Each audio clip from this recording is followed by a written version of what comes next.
What's the #1 crime here in Orange County, or the fastest rising crime here in Orange County? Bank robbery? No, bank robbery. That's old hat. How old are you anyway? 86. All right. It's the new rave. The new crime is financial elder abuse. You know, and who's the typical abuser? Kids. Yeah. Family? Yeah, it's the 42-year-old male, white male. You're safe, Kirk. Judge Ito is his father. Just kidding. Yeah, it's the 42-year-old white male. It's the fastest rising crime here in Orange County. Unless you steal literally $200,000 to $300,000, you can't even get in front of the public defender or the police. They formed what they called the FAST team through the Council on Aging. FAST stands for Financial Abuse Against Seniors Team. But even there, they are just overloaded, you know. And so, does that mean that every 42-year-old male living with mom is a thief? No, but I would be suspicious. Okay. An advisor is legally obligated to serve your best interest. True? Well, you can get the answer to that is false, but you want to have that relationship. This is one of the biggest arguments. I mean, it's kind of like in the financial services world. We're having an earthquake, tsunami on this issue. I mean, it's so huge. If you are a broker, what is your legal standard of liability?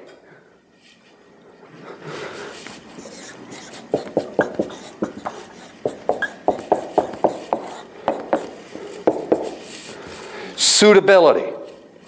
Let's go back to the vacuum cleaners. Let's say we had a fourth vacuum cleaner over here that was valued at $5,000. And what this particular vacuum cleaner did was, hey, you just had to look at it. It'll turn itself on, vacuum the entire place, and put itself back into the closet. Yeah, okay. And let's say I was talking to an individual, and they told me that they lived in a senior center, independent living, and they had maids that come in there every single day and cleaned up and vacuumed and everything else. Does this particular individual need a $5,000 vacuum cleaner? No. The broker would be held liable because they sold something that was unsuitable. So suitability is the standard. If you sell a deferred annuity to a 90-year-old and they can't get the money until they're 110, that is unsuitable. Okay? The reason why I'm using these extreme examples is because it's difficult to prove that something is unsuitable, black and white. If you're a registered investment advisor,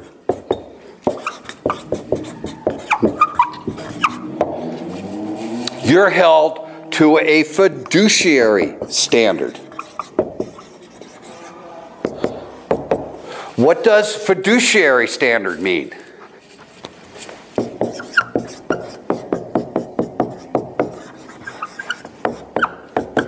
Best interest. So in this example with the four, if this particular individual even needed a vacuum cleaner, what would probably be the vacuum cleaner that I should have sold to her? The Hoover, exactly. Okay, because that would have been in the best interest.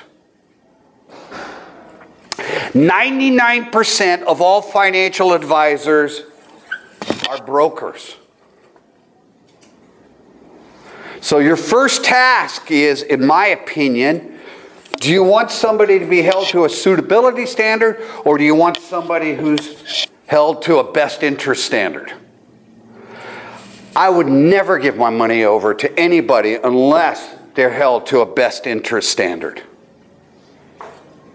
The Frank Dodd Act recommended a fiduciary best interest standard for everybody in the business. Including them. Including them. Yeah. But it has, it's quote unquote, was put on the side for a study. The SEC came out with the recommendation that everybody ought to be on the best interest standard. 2 Republicans on the SEC Oversight Committee said we need further study. The industry shouldn't be subject to this kind of liability. In my opinion, it should be a slam dunk. Everybody in the financial services industry ought to be held to the best interest standard. We had a complete financial meltdown in 2008. In 2009, how much do you think Goldman Sachs made in the first quarter? Net. Huh? 2009. Huh? $4 billion. 4 million? Billion, yeah. It was 3.2 billion. Not bad. What do you think a Schwab made in that first quarter? Schwab is a discount brokerage. They don't sell any products. What do you think they made? 1.2. They made 148 million. Okay? Think at the desk. You even said it. This guy's going to go broke over here serving best interest because nobody's going to pay him. But if you're over here selling product, you're going to make money like hand over fist.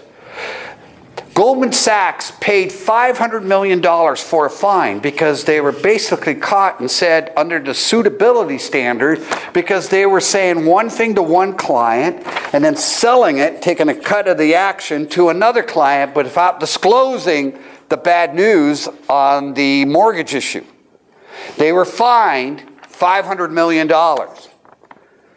Did it make a change in their method of operation? No, it didn't even make a dent. They didn't even want to write off the $500 million on their income tax returns. Okay? There is so much money in this. It's unbelievable. I don't think you can get hurt paying for services from the desk over here. But I think you can really get hurt over here of somebody selling you something. Okay?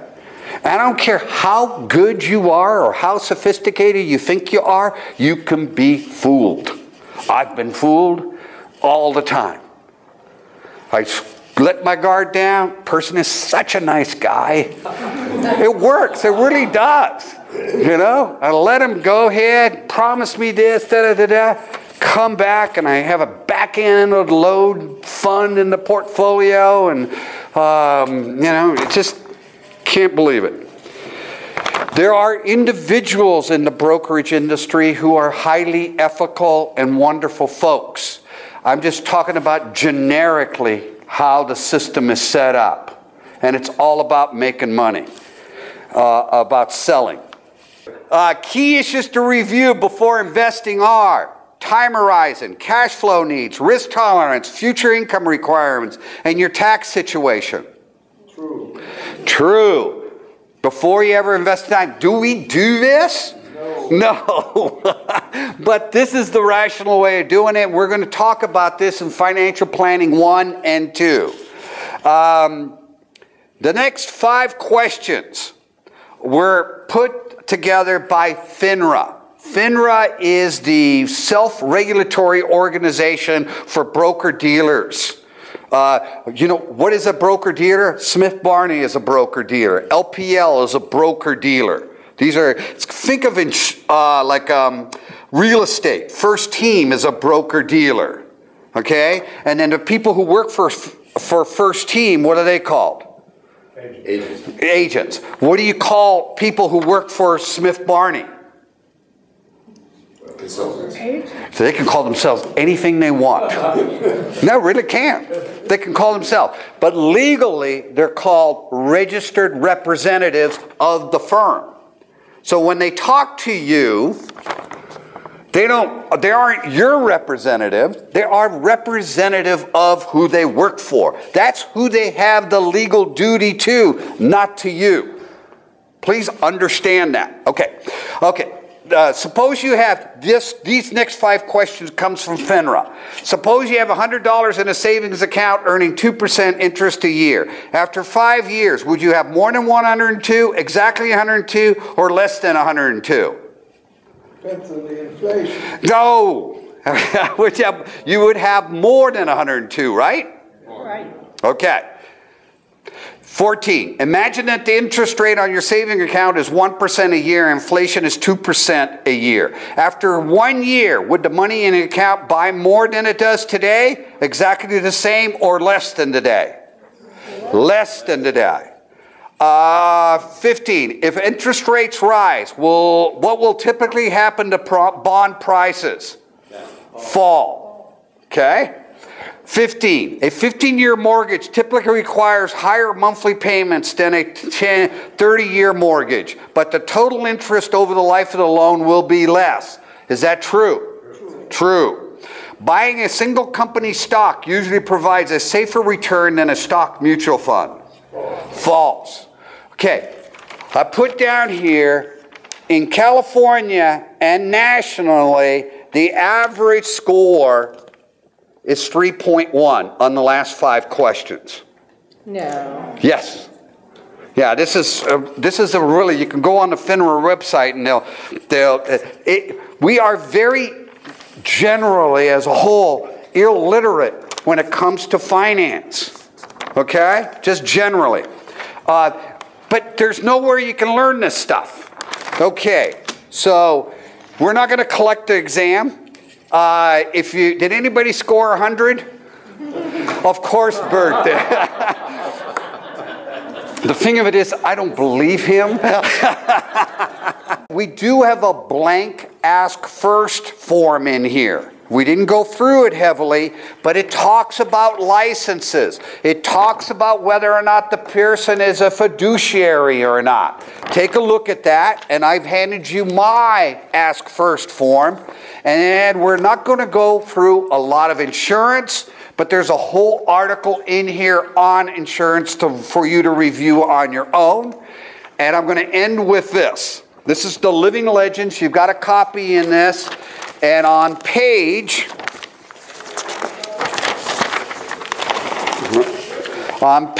25, there's a quote from Warren Buffett, and that's how we're going to end this. Buffett, the ultimate irony of the investment business is that there's no question there's an obstetrician will deliver babies better than the husband or the wife. If you take dentists as a whole, they will remove teeth or fill teeth better than if the patients try to do it themselves. But in the investment world, somebody who believes in American business, who will seek out the lowest ways to participate in the business and do it consistently, will achieve results that exceed those of investment professionals as a group. It's the only industry I can think of where the professional efforts subtract value from what the layman can do himself. What an indictment. Okay? And it's so true. Look at the inside job, short sale. It's a predatory world out there. See you next week. We're going to meet Don Juan. He's going to come in, talk about annuities and mutual funds. Have a good time. I think it's time for a cocktail somewhere. Thanks for being here. Thank you.